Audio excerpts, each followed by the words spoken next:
Hi student, स्वागत है आप सबका। मैं Abhishek Sharma from Proving CS. Today we are starting with the case studies of a chapter called buyback of securities. ये chapter ABC analysis में category B chapter है, जो कि मॉडरेट चैप्टर है from examination point of view. But अपने को in a professional exam like CS किसी भी चैप्टर को छोड़ना नहीं चाहिए, particularly the case studies we need to understand of each and every chapter. So without wasting any time, let's start with the case studies of a chapter called buyback of securities. Clear? अब देखो, ये जो question है, this question being asked in 2020 December for 5 marks, मतलब 5 marks के लिए question पूछा हुआ है, which means that last attempt में ये क्वेश्चन पूछा गया है। क्या क्वेश्चन है? Let's see this thing. The following is an extract of balance sheet of alpha limited. Equity share capital, कितना इक्विटी कैपिटल दिया हुआ है? 50,000 equity shares of rupees 10 each. 10% debenture capital दिया है, 20,000 debenture of rupees 10 each. On 21st April 2018, the board of directors decided to buy back 5,000 equity shares that which they would call extraordinary general meeting. In the year 2016, the company has defaulted in payment of interest on secured loan to the bank amounted to 25 crores, which was remedied in the year 2017. Now, this is the very important part कि company buyback करना चाहता है, financial statement दिया हुआ है, लेकिन company ने 2016 में एक डिफॉल्ट किया है with respect to repayment of loan, जिसको रेक्टिफाई किया गया है 2017 में। एंड कंपनी बायबैक करने का कब सोच रहा है? ऑन 1 अप्रैल 2018। मतलब डिफॉल्ट रेक्टिफाई हो गया है, लेकिन डिफॉल्ट को रेक्टिफाई हुए सिर्फ एक ही साल हुआ है अभी। Comment on the above situation. Now यहाँ पे सबसे पहले तो we have to understand what is the applicable provision under SEBI buyback of securities regulation, जो बोलता है that as per SEBI buyback of securities regulation 2018, the company shall not directly or indirectly purchase its own shares or the specified securities if a default is made by the company in the, मतलब company buyback नहीं करेगा अगर company ने default किया है। कौन सा default? पहला, repayment of deposit accepted before और after the commencement of companies act और इंटरेस्ट पेमेंट देयर अपॉन, मतलब डिपॉजिट के रीपेमेंट का या उसके इंटरेस्ट पेमेंट का डिफॉल्ट किया है, या तो रिडम्पशन ऑफ डिवेंचर का डिफॉल्ट किया है, या तो रिडम्पशन ऑफ प्रेफरेंस शेयर का डिफॉल्ट किया गया है, या तो payment of dividend to any share holder, मतलब कंपनी ने डिविडेंड डिक्लेयर किया लेकिन पे नहीं किया है, that type of default has been done, या तो repayment of any term loan और interest payment there upon to any financial institution और banking company. Now this is something what is happening here, that company ने यहाँ पे bank के loan का default किया है in terms of repayment of payment of interest. अच्छा, यहाँ पे what is very important part कि अगर कंपनी ने ऐसा डिफॉल्ट किया है तो क्या डिफॉल्ट रेक्टिफाई करने के बाद बायबैक कर सकते हैं? Answer is no. क्या बोला गया है? However the buyback is not prohibited if the default is remedied, मतलब डिफॉल्ट रेक्टिफाई हो जाना चाहिए and period of 3 years have left after such default ceases to subsist. इसका मतलब डिफॉल्ट को खत्म हुए कितना टाइम हो जाना चाहिए? 3 years। मतलब अगर कंपनी ने ऐसा कोई भी डिफॉल्ट किया है तो डिफॉल्ट रेक्टिफाई होगा और उसके 3 साल के बाद कंपनी बायबैक कर सकता है। तो इस क्वेश्चन में क्या दिया है? यहाँ पे डिफॉल्ट हुआ 2016 में, रेक्टिफाई किया गया 2017 में, तो क्या कंपनी रेक्टिफाई कब किया गया? 2017 में, तो उसके 3 साल के बाद बायबैक कर सकता है। अब इस क्वेश्चन में कंपनी 2018 में बायबैक करना चाहता है, so the answer is no. तो यहाँ पे क्या लिखा है? It says that in the given case Alpha Limited defaulted the payment of interest on secured loan to bank in the year 2016। अब although the company has made good the default in 2017, मतलब 2017 में default rectify हो गया, but the statutory period of 3 years have not elapsed। क्या बोला है law में कि डिफॉल्ट रेक्टिफाई होने के 3 साल के बाद कंपनी बायबैक कर सकता है। तो क्या 3 साल लैप्स हो गया? Answer is no. Hence the company cannot proceed to buy back the shares। Clear?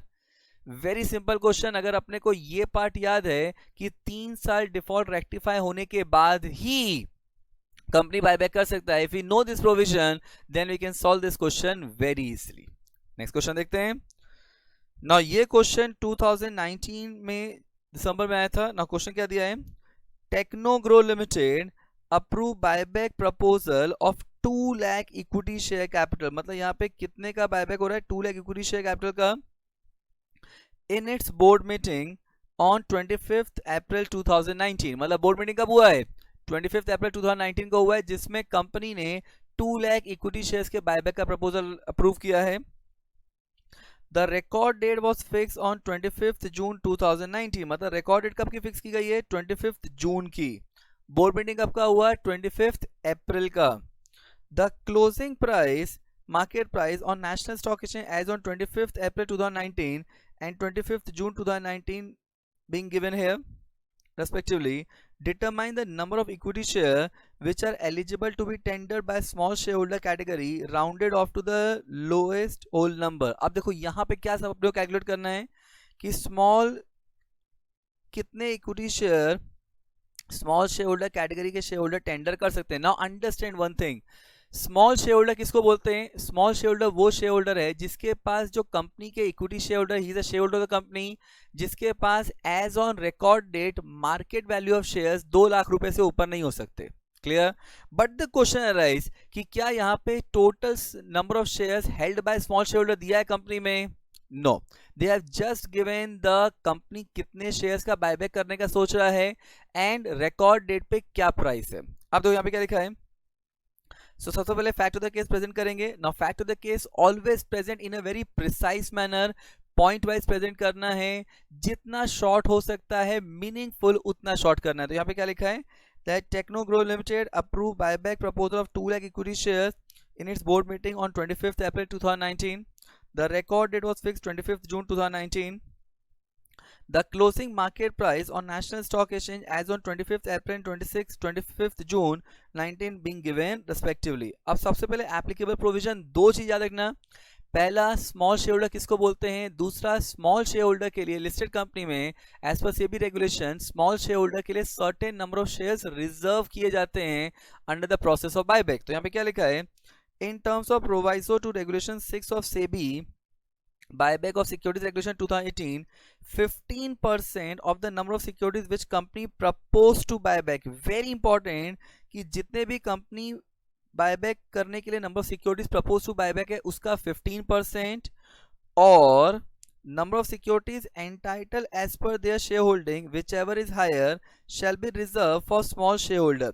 मतलब जो भी उनके नंबर ऑफ सिक्योरिटीज एंटाइटल हैं as per their share holding, as per their share holding मतलब किसकी शेयर होल्डिंग की बात हो रही है, स्मॉल शेयर होल्डर की, उनके जो भी एंटाइटलमेंट है that for the purpose of buyback वो, और 15% total number of securities which company proposed to buy back, that will be whichever is higher will be reserved for the small shareholder.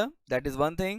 Second thing, further as per regulation 2N of SEBI buyback of securities regulation 2018, small shareholder बोलते किसको हैं, now small shareholder means a shareholder of the company who holds shares or the specified securities whose market value, यहाँ पे किसकी बात हो रही है, market value की बात हो रही है, whose market value on the basis of closing price or shares or the specified securities on the recognized stock exchange, मतलब उसकी market value on recognized stock exchange कितना है, in which the highest trading volume in respect of such securities as on record date is not more than 2 lakhs, मतलब as on record date market value of shares किससे ऊपर नहीं होने चाहिए, not more than 2 lakhs। तो यहाँ पे इसमें सबसे पहले अपने को ये निकालना है कि कितने शेयर स्मॉल शेयर होल्डर से रिजर्व किए जाएंगे। So the total number of share reserve for small share holder for buyback under the offer will be, कैसे निकाला जाएगा, it will be 15% of total number of shares propose to buyback और number of shares entitled for buyback as per their shareholding whichever is higher। तो ये कितना हो जाएगा, 15% of 2 lakh, और अच्छा यहाँ पे क्या number of secure shares entitle for buyback as per their share holding, क्या इसकी इंफॉर्मेशन दिया है, आंसर इज नो। तो यहाँ पे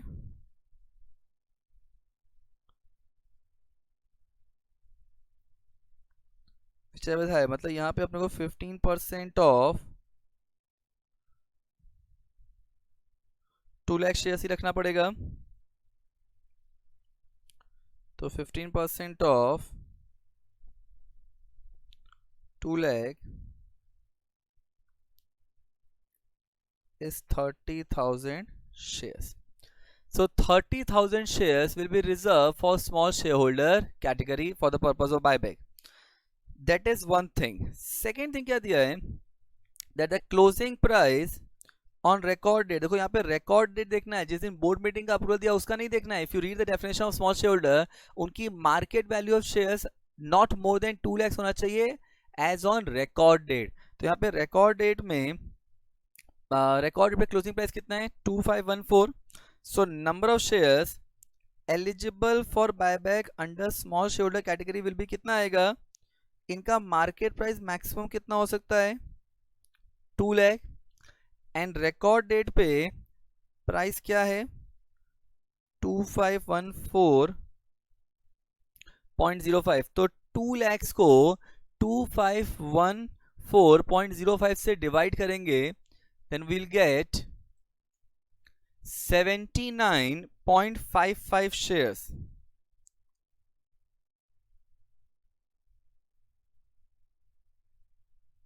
Now understand one thing, क्या शेयर्स फ्रैक्शन में हो सकते हैं? Answer is no. तो यहाँ पे क्या अपने को 79 लेना चाहिए या 80 लेना चाहिए? Now understand one thing, this is the maximum value ना, क्योंकि 2 लाख से ऊपर तो वैल्यू हो ही नहीं सकता। इसका मतलब this will be equal to 79 shares. तो यहाँ पे hence the equity share holder holding not more than 79 shares of Technogro Limited shall be classified as small shareholder। Clear? Student इसको लिखने की कोई जरूरत नहीं है, ये entire file will be provided along with the video in description में इसका पूरा लिंक दे दिया जाएगा, you can download from there। okay, just understand the concept। इस क्वेश्चन में क्या इंफॉर्मेशन प्रोवाइड नहीं किया था, is the number of securities which is entitled to be buy back of the small shareholder, वो नहीं दिया था। so that part we have to consider nil, and you have to consider calculate the number of shares which will be reserved for small shareholder for the purpose of buyback only from 15% of total number of shares which company proposed to buy back। clear? अब देखो next question पे आते हैं। now this question being asked in 2019 June for 4 marks। क्या दिया है, the financial data of listed company as on 31 March 18 दिया हुआ है। ऑथराइज शेयर कैपिटल दिया है 10 crore, paid up equity share capital दिया है 5 करोड़, जनरल रिजर्व दिया है 3 करोड़, डिवेंचर रिडम्पशन रिजर्व दिया है 2 crore. Now the board of director of your company pass resolution by circulation. Now this is very important, pass resolution by circulation for buyback of shares to the extent of 9% of companies paid up share capital and free reserve. You are required to determine the validity of proposal with reference to the provisions of SEBI regulation। Now there are two things which is very important। Company के board of director ने resolution pass किया है through circulation और by circulation for buyback of shares to the extent of 9%। याद रखना, board of director buyback कहां तक approve कर सकते हैं इक्विटी शेयर का, 10% of paid up share capital plus free reserve plus securities premium. Clear? तो यहां पे बोर्ड ने अगर 9% तक का अप्रूवल दिया है तो क्या ये बराबर है? Answer is yes in terms of percentage. लेकिन यहां पे बोर्ड ने जो अप्रूवल दिया है वो क्या बोर्ड मीटिंग में होल्ड किया है? No, they have passed the resolution by circulation, and if you read Companies Act or if you read SEBI regulation, in fact both the laws talks about the same thing, that board resolution need to be passed at board meeting and not by circulation। इसलिए percentage wise कोई problem नहीं है, लेकिन because resolution circulation से pass हुआ है इसलिए resolution valid नहीं है। तो क्या लिखा है? It says that according to Regulation 5 of SEBI buyback of securities regulation 2018, the company shall not authorize any buyback whether by way of tender offer or from open market or odd lot unless a special resolution has been passed at general meeting of the company authorizing the buyback। However, special resolution is not required where the buyback is 10% or less of the total equity capital and free reserve company, and such buyback has been authorized by the board of directors by means of resolution passed at the meeting. Now this is very important that 10% तक board approve कर सकता है, लेकिन उसके लिए resolution board meeting में पास होना चाहिए, मतलब resolution by circulation is not valid. तो क्या लिखा है, in the given case the company desired to buy back of share to the extent of 9% of paid up capital and free reserve by means of passing of resolution through circulation. However, as per the above regulation, the board resolution should be passed at the meeting, not through circulation. Now this is important. See, 10% से ऊपर होता है तो limit का violation होता है, लेकिन ये तो 9% हो रहा है ना, तो लिमिट का वायलेशन तो हो नहीं रहा है। तो नॉन कंप्लायंस किस चीज का हो रहा है, that the board have passed the resolution through circulation, and law में clearly लिखा है that the board resolution need to be passed at board meeting, and therefore with reference to the said above said provision, the proposal of buyback is not valid. Clear?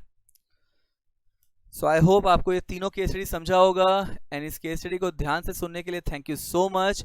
And ये जो आपका case study sheet है ये description में provide कर दिया जाएगा, which you can download the same. So with this, thank you so much.